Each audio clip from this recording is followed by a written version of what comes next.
সবখানে আলোচনা হচ্ছে যে টি-20 বিশ্বকাপের ভেন্যুর আচরণ নাকি এই ঠিক মিরপুর শেরেবাংলা জাতীয় স্টেডিয়ামের মতো হয়ে যাচ্ছে।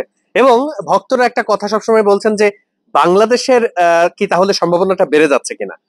কিন্তু আসলে ব্যাপারটা কি, যেহেতু এই জায়গাটাতে স্পিনাররা খুব বেশি সহযোগিতা পাচ্ছে, সেহেতু পেসার যারা রয়েছে তারা কিন্তু খুব জোরে বল করার ক্ষেত্রে এখন পিছিয়ে আসবে। তারা কি করবে, খুব বেশি স্লোয়ার বল করবে। এমন হবে যে বড় দলগুলো, বিশেষ করে আপনার শ্রীলঙ্কা কিংবা সাউথ আফ্রিকা, তারাও দেখা যাবে শুধুমাত্র পাওয়ার প্লে বাদ দিয়ে বাকি সময়টাতে তারা প্রচুর পরিমাণে স্লোয়ার বল ইউজ করছে।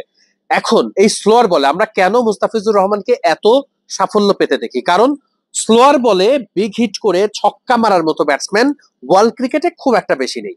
সো আলটিমেটলি বাংলাদেশের পার্সপেক্টিভে সেটা তো আরো কম। তাহলে বাংলাদেশ দল এই ক্ষেত্রে কিভাবে রান করবে? নিশ্চিত করে বিশ্বকাপে মঞ্চে আপনি যদি আগে ব্যাটিং করেন, তাহলে আপনাকে যদি ডিফেন্ড করতে হয়, যে কোনো মাঠে আপনাকে 150 160 তো করতে হবে। কারণ আপনি যখন প্রতিপক্ষকে 130 বা 140-এর মতো স্কোর সেট করে দেবেন, তখন কিন্তু তাদের জন্য কাজটা অনেক সহজ হয়ে যায়। মেন্টালি ব্যাটসম্যানরা ঠিক ওই 6-7 করে রান নিয়ে নিয়ে শেষ পর্যন্ত খেলাটা জিতে যেতে পারে। তাই শ্রীলঙ্কা এবং সাউথ আফ্রিকার বিপক্ষে, বিশেষ করে যেই খেলাগুলো হবে যুক্তরাষ্ট্রের মাঠে, সেই জায়গাগুলোতে বাংলাদেশের উচিত হবে পাওয়ার প্লে ইউজ করা। এই কথাটা আমি বলছি না, এটা বাংলাদেশেরই একজন one of the finest hard hitter ব্যাটসম্যানের কথা, আফতাব আহমেদের কথা নিশ্চিত করেই আপনাদের মনে আছে। আফতাব আহমেদ একটা কথা বলেছেন, সেটা হচ্ছে পাওয়ার প্লের সময় বাংলাদেশের ব্যাটসম্যানদের উচিত সর্বোচ্চ ব্যবহারটা করা।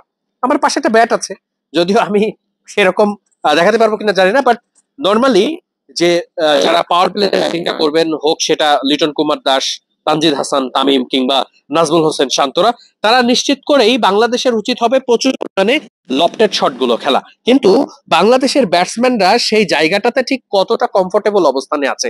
কারণ আমরা যতটুকু দেখেছি যে বাংলাদেশ এই পর্যন্ত যেই ম্যাচগুলো খেলছে, সেই জায়গাগুলোতে বাংলাদেশের সব থেকে বেশি ভোগান্তি হচ্ছে টপ অর্ডারে। সো বাংলাদেশের টপ অর্ডার ব্যাটসম্যানরা কিন্তু ঠিক ওই কমফোর্ট জোনে নেই।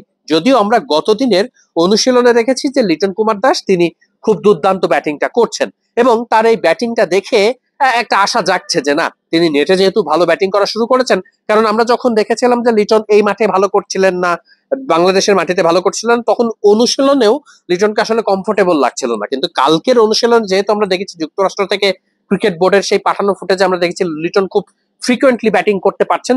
সো আলটিমেটলি ঠিক ওই ক্লুটা ধরেই বলছি যে বাংলাদেশ নিশ্চিত করেই পাওয়ার প্লেটা যদি কাজে লাগাতে পারে, হোক সেটা শ্রীলঙ্কার বিপক্ষে, হোক সেটা সাউথ আফ্রিকার বিপক্ষে, ঠিক সানা কিংবা পাথিরানা এইসব বলারদের এগেনস্টে বাংলাদেশ যদি পাওয়ার প্লের 6 ওভারে 50-60 রান মতো করে ফেলতে পারে, আলটিমেটলি কোনো উইকেট না হারিয়ে কিংবা একটা উইকেট হারিয়ে, তাহলে ম্যাচে অনেক আপার হ্যান্ডে চলে যাবে টিম বাংলাদেশ।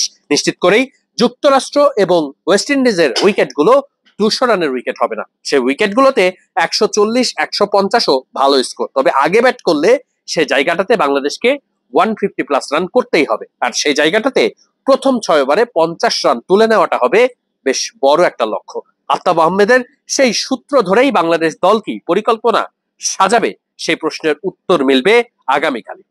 মিরপুর শেরেবাংলা জাতীয় স্টেডিয়াম থেকে ওয়াহিদ মুরাদ, মিডফিল্ড।